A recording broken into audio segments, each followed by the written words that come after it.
Acts chapter 25, as you heard me talk to the children, is probably not a topic that I would want to discuss right now. But I do think that this is important for us, and it is something that I run into in Scripture, and so I go, okay, maybe it is something that's applicable. And as I think about it, I go, well, this is going to work. So, understand your government, your life is lived in it, okay? Your life in this earth is lived in it. You should work to understand how it operates, how it works. But ultimately, our trust is in the Lord. So look at Acts 25, and I'm going to open with a few comments here. As Christians, we don't give a lot of thought to how the affairs of government affect our lives. I think it is a good thing that we are looking for the life to come and looking toward the life to come. But we also need to understand that society has attempted to push us into our own little corners where we'll be quiet and be good children, right? And they don't really want to hear from us, and they don't really want to act the way we say that they should act. And all of these sorts of things are there. We are kind of shoved off into isolation, and everybody is happy with us being there as long as we're quiet, right? We don't mingle with the crowd. But really, we should be people who understand these things. We see Paul an example here of him understanding how his government operated. And because of that, he was able to appeal to Caesar and get to moving. He had been stuck in prison for 2 years at this point. This is not good, right? I don't greatly enjoy talking about it. I'd much rather be discussing different doctrines of the faith. I would rather be talking about justification or sanctification, or maybe divine simplicity or something, right? I would much rather be talking about something of that nature. But here we are in Acts 25. When you run headlong into it, you run headlong into it. So I do want to open with an illustration of why it is important and how Christians used to think about these things more than they do now. One example is the St. Bartholomew Days Massacre. Has anybody heard of this? It was in France. The St. Bartholomew's Day Massacre happened. Somewhere between 5,000 and 30,000 Protestants were killed. We really don't know how many because the reports are that varied. That 25,000 is a big difference. But somewhere in the neighborhood of 5 and 30,000 Protestants were killed. It happened when King Charles IX ordered the death of Coligny, and there was some sort of a mishap happened in the communication of the order. Okay, Coligny was the Protestant person who might be able to get the kingship over him. So there's a Protestant competitor to the Roman Catholic king, and he orders the death of Coligny, who is that person. And this is the story. I don't know if I believe it, and a lot of people question whether it's really the case or things got out of hand and King Charles was like, no, I didn't say kill everyone. But what ended up happening was the order was carried out not to kill Coligny, but to kill all the Protestants. Okay? So now you have the Roman Catholic army killing all the Protestants, and you have that between 5 and 30,000 people dying in a matter of just a day or two. And the story, like I said, is there was a mix-up. I don't know if I buy it. It seems strange. But the Protestants that survived didn't just say, oh, well, the government does what the government does, and we're going to do what we're going to do. What did the Protestants do? They actually thought about whether or not it was right for them to retaliate. Would it be right for us to raise our own army and go fight the king and the king's army? Would it be right according to the law, according to God's word, for us to fight back, for us to join forces? What is it that we would do? Ultimately, I will tell you this, the work that came out of this, the book that came out of this was called Vindiciae contra Tyrannis, which means A Defense of Liberty Against Tyrants. If you look it up today to go buy the book and read it, I would advise it if you're interested in this sort of thing. Vindiciae is the title that you're going to get of the book, so look it up with the Latin phrase.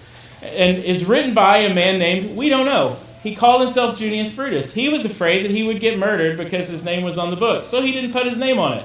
That ended up being the most famous book out of this, the most influential book out of this event, talking about how people should work within their government. And by the way, the ideas found in here made it into our own Constitution. The ideas found in this book made it into our own Constitution. The idea was, and specifically for the sheriffs, the role of sheriff, The idea was you need to appeal to local authorities to fight against larger authorities. If you're wronged by the president, you need to appeal to your local authorities so they would stand against that authority for you. Do you know how much authority the sheriff has if the president's in town? More than the president. Are you following along here? Why is that the case? Well, the argument was there needs to be local authorities around that can stand up for you in the face of larger authorities, coming from books like this one and the writings of Samuel Rutherford when he talked about the law and the king. That those ideas made it into our Constitution. If you understand how your rights work, then you understand something. You understand that the president can't just rule over you. You have local authorities that can stand up for you. You following along here? A situation came up a few years ago where there was a talk of a ban on weapons nationwide. Do you know what the Faulkner County Sheriff said? We won't be enforcing that in Conway, and he had every right to do that because of the way that our laws are set up. He understood what was going on, and if we understand how the laws work and how all of these things apply, then you have something that Paul had in Acts 25, right? And Protestants understood this, and they worked on this. And America, as it was framed not as just a Christian country, but a Protestant Christian country, right? And these ideas made it into our Constitution. Junius Brutus writes, "The king is established by the Lord God, the King of kings, to the end he should administer justice to his people and defend them against all their enemies." So he gives you the purpose of governing authorities there. And like I said, that has been written into our Constitution, and we have thought much about that because it comes from Romans chapter 13. It comes from Paul's teaching on government authority. So I read these books during COVID because I felt like I needed it. I didn't understand how much authority the government should have over Christians in churches, right? This happened and I go, oh, I need to figure this out. And so I start reading these books, start thinking about all of this. 2020 caught a lot of us off guard, and so we had to think through these topics and how is it that being faithful to the church, being faithful to Christianity, how can I respond to these sorts of things? So the Apostle Paul, we realize when we're reading this text, has been educated at least somewhat in civics, right? In how his government worked. He had been educated himself, and he called upon his own rights when needed. And it's something we have to pay attention to. I'm going to give you a few examples from today. David Daleiden was prosecuted in the state of California by Kamala Harris before she became a senator. And this has gone on, I think it's still going on today, where he was prosecuted for investigating Planned Parenthood. He was prosecuted for investigating Planned Parenthood. Is that illegal? No, but he got thrown in jail for it. Or you're following along, right? And so this has gone on for years. You can look it up. He is the one who put out the videos a long time ago that were Planned Parenthood sells baby parts, right? That guy, he ended up getting into some trouble in the state of California. You also had recently the president pardoned some people who had protested pro-life, who had pro-life protesters at Planned Parenthood clinics. They had been tossed in prison under the FACE Act, and Trump, I think in a great move, actually released them from prison, and they spent over 2 years in jail because of their protests in Washington D.C. And so I see these things, and you start to wonder, like, how could a government go about doing this sort of thing? Like, this is so wrong. And what is the Christian response? We should be able to understand that. And going forward, we have no idea what sort of things we are going to face, right? We should know how it is that we are to respond to these sorts of things. And I think Paul did a good thing here in his own government. We don't think about or give consideration to how our local, state, and federal governments affect our lives. I would never argue that they are of ultimate importance, but it would also be insane for me to say that they're not important, right? And so Paul, having given consideration to that, has the ability to appeal, and I would argue save his life in the appeal to Caesar. So in Acts 25, we see how Paul made it to Rome. We see God overseeing the protection of Paul and sending him to Rome through this event. And we see Paul's attitude toward governing authorities. In Rome, every citizen on trial had a right to appeal to Caesar. Non-citizens could not. But over and over, we see Paul appealing to his citizenship. We've seen already in one instance that Paul is starting to be beaten. And what does Paul say? Hold on, I'm a citizen. You can't do that to me, right? He is totally willing throughout the book of Acts to appeal to his citizenship and to appeal to the rights that he has as a Roman citizen to say, hey, you're mistreating me. This is not by law how I'm supposed to be treated. You need to do better. He's okay with doing that because he knows his law. He is able to appeal to it, and he does it here with the appeal to Caesar. He'd been imprisoned for 2 years by Felix, who thought he was innocent, and now Festus, who also thought he was innocent. But both of them were controlled by the Sanhedrin. The Sanhedrin could cause a real problem for them. They're governing over Jerusalem. And if the Sanhedrin causes a problem for them, they have riots to deal with. And who do they ultimately answer to? Caesar's going to look at them and say, hey, why you got all these riots? They'll say, well, the Sanhedrin got out of control. And he's like, well, you don't have a job anymore. And so that's kind of how these things could go for him. And so they're afraid of the Sanhedrin. They're not going to lead on this based on conviction. They're going to lead on this to keep their job and keep their position. And it ended up being a terrible miscarriage of justice for Paul, which is something that cowardly leaders can do, being afraid of the repercussions, not doing the right thing. So in Acts 25, we see what Paul puts into action, what he believes about governing authorities. So I want to basically have a sermon here that is a mix and mash of Romans 13, 1-7 and Acts chapter 25. So I'm going to read Romans 13, 1-7, and then we are going to read Acts 25. We're going to apply all of this to our understanding of governing authority. How's that sound? I think hopefully this works. Romans 13, 1-7. Let every person be subject to the governing authorities, for there is no authority except from God, and those that exist have been instituted by God.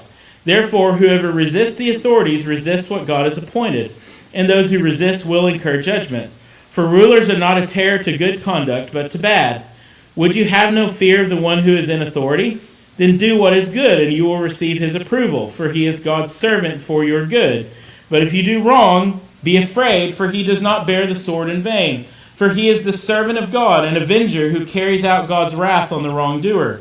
Therefore, one must be in subjection not only to avoid God's wrath, but also for the sake of conscience.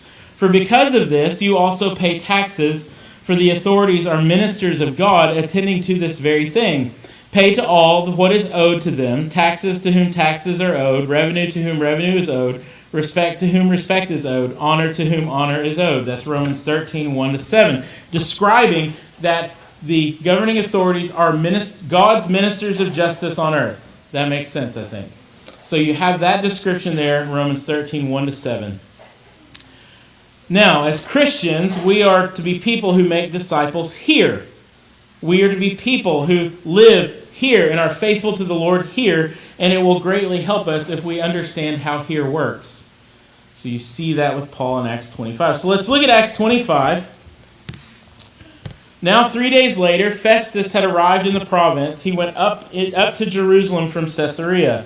And the chief priests and the principal men of the Jews laid out their case against Paul. And they urged him, asking as a favor against Paul that he summon him to Jerusalem, because they were planning an ambush to kill him on the way. So what's going on here? The Jews, the Sanhedrin, are saying to Festus, hey, can we have the hearing in Jerusalem? And what are they planning on doing? Well, they had already tried to have Paul killed once. They're going to try to do it again. Festus replied that Paul was being kept at Caesarea and that he himself intended to go there shortly. Whew, Paul lives. So said he, let the men of authority among you go down with me, and if there is anything wrong about the man, let them bring charges against him. This is also possibly Festus just outsmarting the Jews. They wanted to try Paul in their court, and Festus looks at them and goes, I'm going to my place. Let's go try them in our court. So this I don't know exactly what was going on because we don't have a ton of information here, but something to that effect is happening. So he is saying, you guys come with me. So after he stayed, in verse 6, after he stayed among them not more than 8 or 10 days, he went down to Caesarea. And the next day he took his seat on the tribunal and ordered Paul to be brought.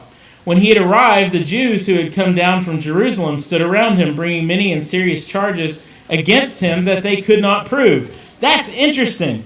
They bring the charges to him 2 years later to Festus, and he sits there, and they cannot prove the charges against Paul. And then Paul argued in his defense, neither against the law of the Jews, nor against the temple, nor against Caesar have I committed any offense. But Festus, wishing to do the Jews a favor, said to Paul, do you wish to go up to Jerusalem and there be tried on these charges before me?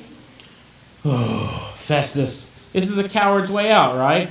It is abundantly obvious to Festus at this point that Paul has done nothing wrong. And so what does Festus say to Paul? You want to go do this in Jerusalem? Paul's like, no. Paul said, I am standing before Caesar's tribunal where I ought to be tried. To the Jews I have done no wrong, as you yourself know very well. If then I am a wrongdoer and have committed anything for which I deserve to die, I do not seek to escape death. But if there is nothing to their charges against me, no one can give me up to them. I appeal to Caesar. Then Festus, when he had conferred with his council, answered, to Caesar you have appealed, to Caesar you will go. Festus is trying to get him to go back to Jerusalem.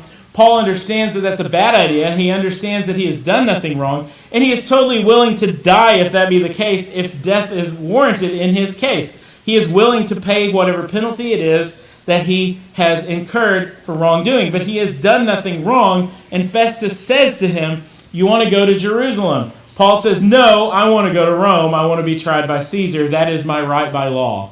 So when he has been wronged by them, he appeals to his rights as a Roman citizen again and says, take me to Caesar. Now, when some time had passed, Agrippa the king and Bernice arrived at Caesarea and greeted Festus. And as they stayed there many days, Festus laid Paul's case before the king, saying, there is a man left prisoner by Felix. And when I was at Jerusalem, the chief priests and the elders of the Jews laid out their case against him, asking for a sentence of condemnation against him. I answered them that it was not the custom of the Romans to give up anyone before the accused met the accusers face to face and had opportunity to make his defense concerning the charge laid against him. So when they came together here, I made no delay, but on the next day took my seat on the tribunal and ordered the man to be brought. When the accusers stood up, they brought no charge in his case of such evils as I supposed. Rather, they had certain points of dispute with him about their own religion and about a certain Jesus who was dead, but whom Paul asserted to be alive. Wow, what does he say there? He's innocent. He's done nothing wrong, but he's still here. I can't believe he'd say this. It's like he's saying it to his boss, right? Being at a loss how to investigate these questions, I asked whether he wanted to go to Jerusalem and be tried there regarding them. But when Paul had appealed to be kept in custody for the decision of the emperor, I ordered him to be held until I could send him to Caesar. Then Agrippa said to Festus, I would like to hear the man myself. Tomorrow, said he, you will hear him. So on the next day, Agrippa and Bernice came with great pomp, and they entered the audience hall with the military tribunes and the prominent men of the city. Then at the command of Festus, Paul was brought in. And Festus said, King Agrippa and all who are present with us, you see this man about whom the whole Jewish people petitioned me, both in Jerusalem and here, shouting that he ought not to live any longer. But I found that he had done nothing deserving death, and as he himself appealed to the emperor, I decided to go ahead and send him. But I have nothing definite to write, my lord, about him. Why does he have nothing to write about Paul? He has done nothing wrong. He has done nothing illegal. He has nothing to write to him. They've been keeping him for 2 years. He has nothing to say about it. Therefore, I brought him before you all, and especially before you, King Agrippa, so that after we have examined him, I may have something to write. For it seems to me unreasonable in sending a prisoner not to indicate the charges against him. Now, if I give you a little bit of an outline here, we don't know how much time has passed, but it says, now when some days passed, and then you have this discussion that takes place between Festus and Agrippa. We don't know how long it had been, but it had been some time. This time passes. Paul is still in prison. Paul is still held captive. But because Paul had appealed to Caesar, he's alive and in prison and not on his way to Jerusalem or dying on the way to Jerusalem. This is where Paul is with all of this. He appealed to Caesar, and it seems to have saved his life. And then Paul is going to give a defense before Agrippa, and to ruin the story, Agrippa looks at Paul and he says, "It's too bad you appealed to Caesar, because I would have let you go free." Well, why did he have to appeal to Caesar? Because Festus wouldn't do it, because Felix wouldn't do it, right? And then he ends up spending some time passes before Agrippa even hears about this. So the first thing, and we see it in Paul's submission to the authorities, even willing to die if that is the punishment that is due. Government authority is from God.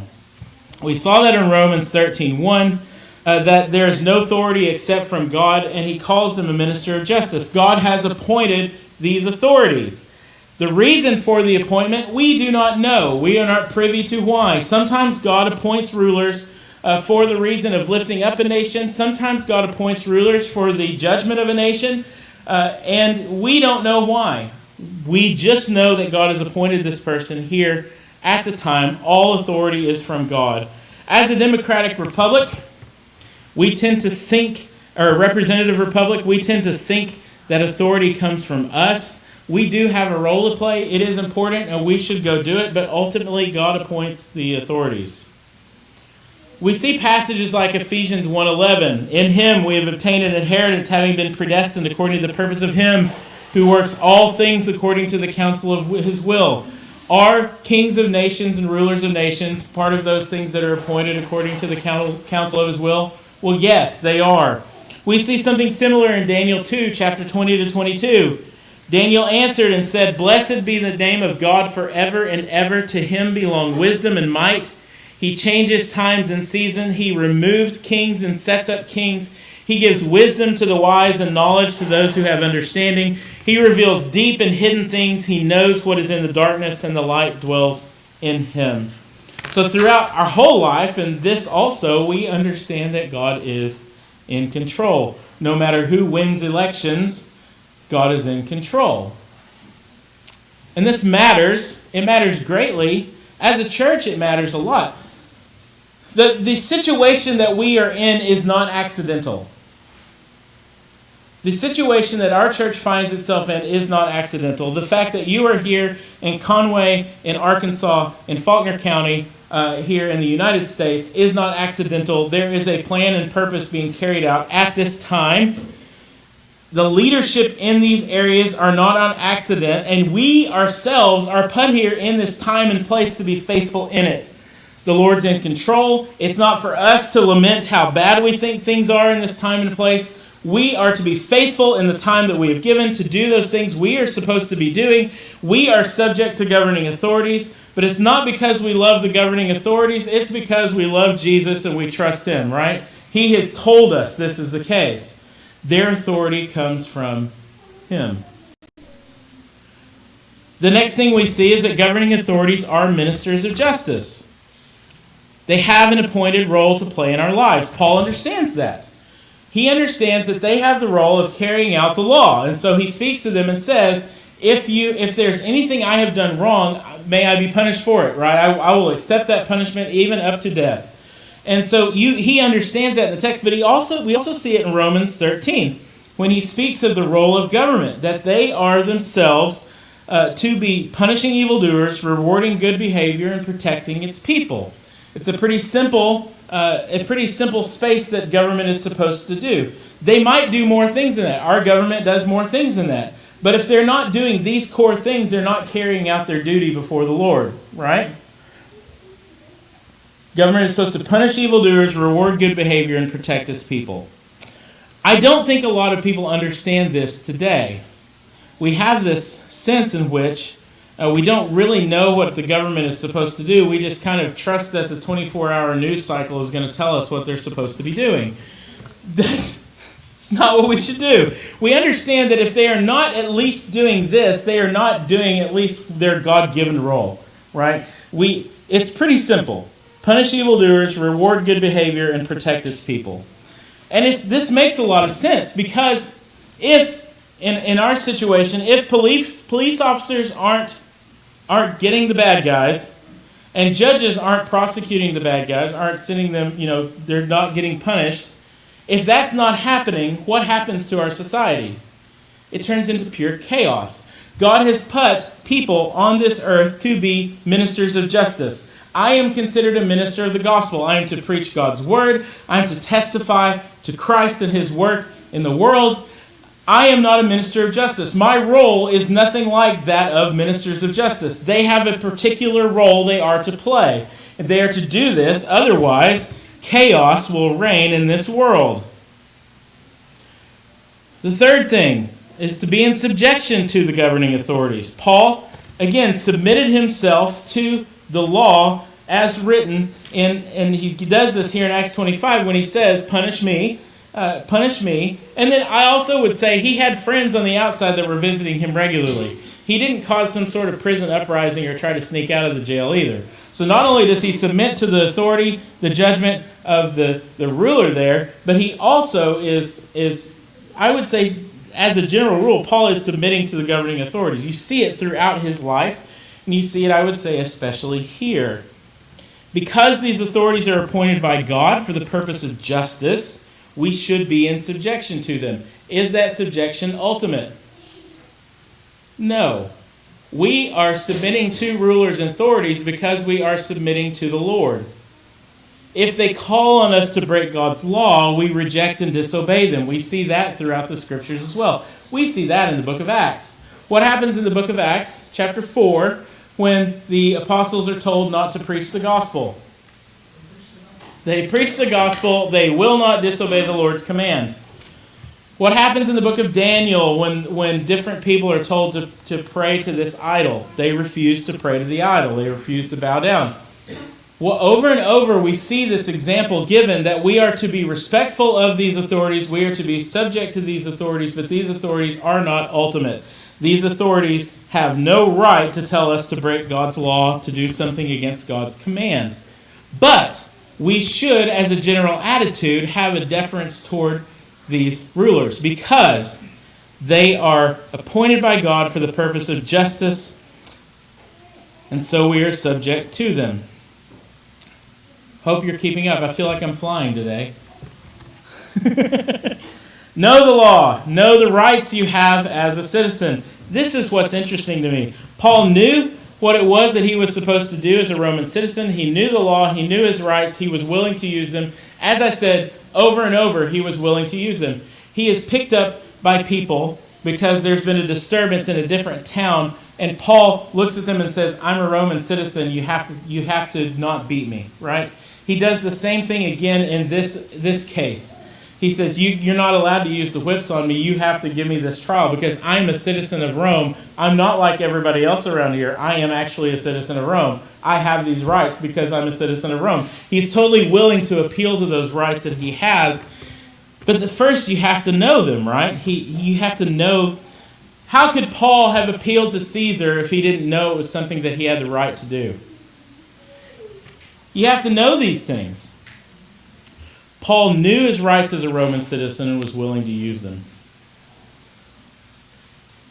And I would argue that it saved his life, and God used that to send him to Rome.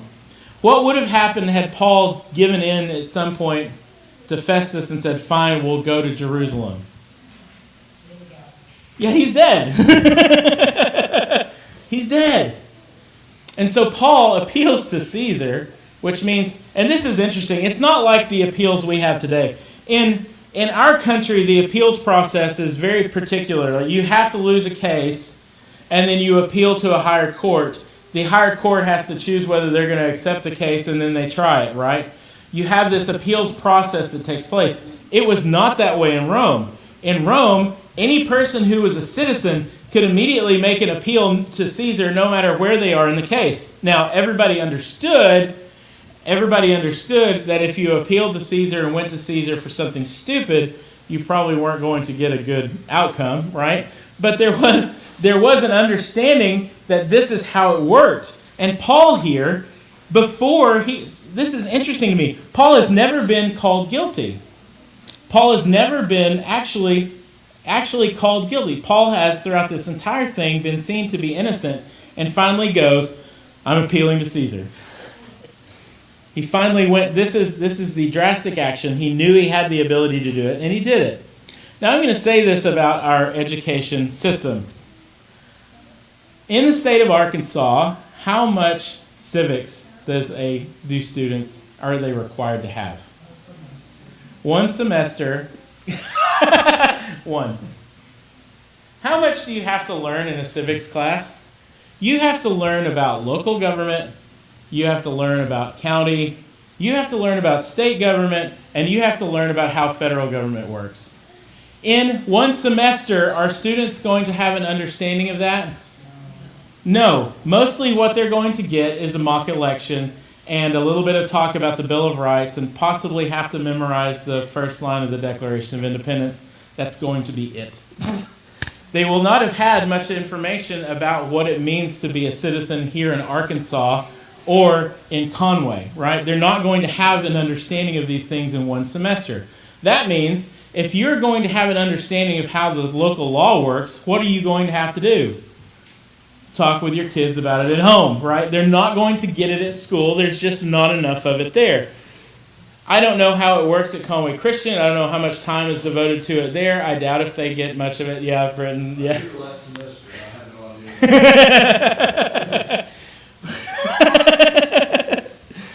My point here is, if you are so I am saying that we as Christians need to have an understanding of the governance of the place we live and the place that we are working, so that we know how it is that we can operate in this place. Then you're probably going to have to be educating yourself some on this and educating your children on it as well. So, I will use this as an illustration. My wife and I worked on the board of directors for a small nonprofit group that raised funds for special needs families so that they could do certain activities. So basically, we had hired places or contracted with places, and then we fundraised so that the students could do these things. They were horseback riding, therapeutic horseback riding, bowling. There were some music activities, and there were some other things where the special needs kids could come, and you actually had the parents actually being able to talk to each other as well. So you had kind of a neat little thing that we did there. And so we were involved in this, but it also gave us the opportunity to talk with parents who had their children in the schools. And these parents knew the law really well concerning special needs children and what the schools had to do for them, right? So they had, a lot of them carried around notebooks. They had notebooks in their cars that had the things the school was supposed to do for them by law. And their child's diagnosis and all the paperwork doctors had given, they were immediately, any time something would happen to them at school, they were immediately able to run out to the car, grab the notebook and say, you have to do this. Here's my child's disability. Here's the problems here, and by law you have to do this. And because, to be honest, my wife and I ran into this at one point. A school district wants to do the bare minimum for the most part. They don't actually want to go beyond that. If they meet the bare minimum requirement, they're not going to do more for your special needs child. And so you have to really be willing to really nail them down on something. And that's what these parents were doing over and over. They're totally willing to do it. They devoted a large portion of their time and effort toward knowing the law concerning their child and how the school had to do this, and they were prepared. As Christians who want to be faithful in the society we live, I think we ought to be prepared for whatever may come toward us. I'll give you an example. If something akin to the COVID stuff of 2020 happened again, I think I would be prepared for it in a way that I was not prepared for it before. I wasn't a pastor here or anywhere else. I was a youth pastor, so I was just kind of going along. But it gave me the opportunity to look and say, okay, what is it that the government can actually tell us to do? Well, really, we can look at them and go, we're not closing.